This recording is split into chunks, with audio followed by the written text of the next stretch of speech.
Oke, bismillahirrahmanirrahim. Assalamualaikum warahmatullahi wabarakatuh. Kita bertemu kembali dalam video selanjutnya, yakni dalam mata kuliah kita pasar uang dan pasar modal. Pada video sebelumnya kita belajar mengenai definisi pasar modal. Di dalam definisi pasar modal kita mengetahui bahwa pasar modal merupakan sarana tempat bertemunya para pedagang, yakni para penjual dan pembeli, antara unit surplus dengan unit defisit untuk mendapatkan modal untuk melakukan ekspansi atau melakukan usahanya. Dan bagi para investornya berniat mendapatkan keuntungan dari transaksinya tersebut, itulah pasar modal. Nah, sudah dijelaskan tadi bahwasanya produk yang dijual pada definisi pasar modal kita sudah sebutkan, yakni produknya yakni mengenai instrumen pasar modal tersebut. Instrumen pasar modal tersebut yakni salah satunya mengenai saham. Saham ini bersifat kepemilikan. Kemudian ini yang pertama adalah saham. Instrumen pertama adalah saham yang bersifat kepemilikan.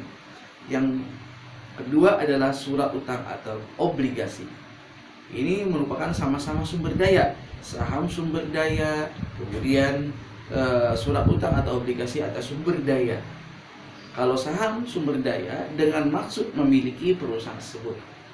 Misalkan kalau kita ingin membeli saham Garuda Indonesia, misalkan dengan jual beli kita sebagai investor menanamkan dana kita untuk membeli saham Garuda Indonesia, yang kita inginkan adalah kepemilikan dari saham tersebut atau kepemilikan dari perusahaan atau emiten tersebut. Inilah tujuan dari saham. Kemudian obligasi sama-sama tujuannya mendapatkan laba, tapi obligasi tersendiri itu sifatnya bukan untuk memiliki, bukan untuk menguasai, atau paling tidak menguasai berapa persen dari satu, tidak. Kalau obligasi itu sendiri bersifat menempatkan dana atau memberikan hutang kepada perusahaan tersebut, yaitu memberikan hutang kepada perusahaan tersebut, dan dari keuntungan tersebut dengan perjanjiannya. Ada perjanjian, ada kupon yang diharapkan. Misalkan kita memberikan obligasi kepada suatu perusahaan. Nah, suatu perusahaan tersebut ternyata dari dana yang dikumpulkan dari masyarakat tersebut itu disiapkan semacam timbal balik atau istilahnya kupon. Berapakah kupon atau berapakah persentase yang akan didapatkan oleh investor tersebut apabila menanamkan uangnya ke kita, yaitu bagi perusahaan tersebut untuk melakukan kegiatan usahanya atau ekspansi usahanya. Ini adalah surat utang. Kemudian ada lagi reksadana. Nah, reksadana, kalau saham, apa bedanya dengan saham dan reksadana? Kalau saham biasanya dimiliki oleh pemilik besar, sekalipun saham sekarang sudah mulai ada yang retail kecil-kecil, sudah ada yang 1 juta, 10 juta, bahkan ada yang 100.000. Nah, reksadana hampir sama seperti saham, namun prinsipnya reksadana ini adalah mengumpulkan dana-dana kecil dari masyarakat. Ya, kira-kira ada yang bisa menang 10.000, ada yang saham 100.000, warna reksadana, kemudian dikelola oleh seorang manajer investasi atau perusahaan manajemen investasi yang mengelola dana yang dikumpulkan dari masyarakat tersebut. Kemudian dari dana tersebut diolah oleh manajemen investasi tersebut, baik di dalam bentuk saham ke suatu perusahaan ataupun obligasi. Nah, ini mengenai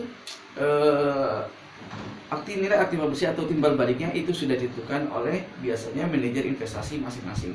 Biasanya perusahaan sekuritas memiliki treatment masing-masing terhadap produk reksadana yang diberikan kepada masyarakat.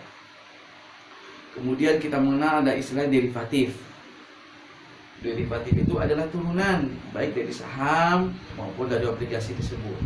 Mungkin kita mengenal ada yang namanya option, ada kita mengenal futures atau berjangka. Inilah yang dinamakan inilah derivatif tersebut merupakan turunan. Inilah kesimpulannya untuk instrumen keuangan atau instrumen pasar modal, antara lain yang pertama saham.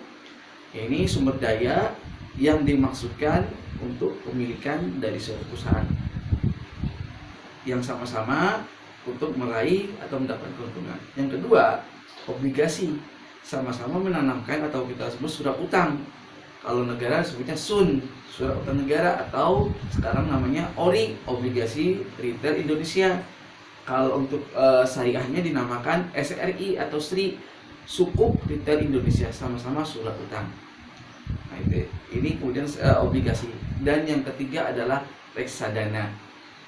Dan yang keempat adalah derivatif. Dan mungkin ada produk-produk lain lagi. Mungkin ada yang dikenal exchange traded fund. Ya. Oke, demikian penjelasan mengenai instrumen pasar modal pada video kali ini. Kita akan berlanjut lagi pada video selanjutnya. Demikian dari saya. Wassalamualaikum warahmatullahi wabarakatuh.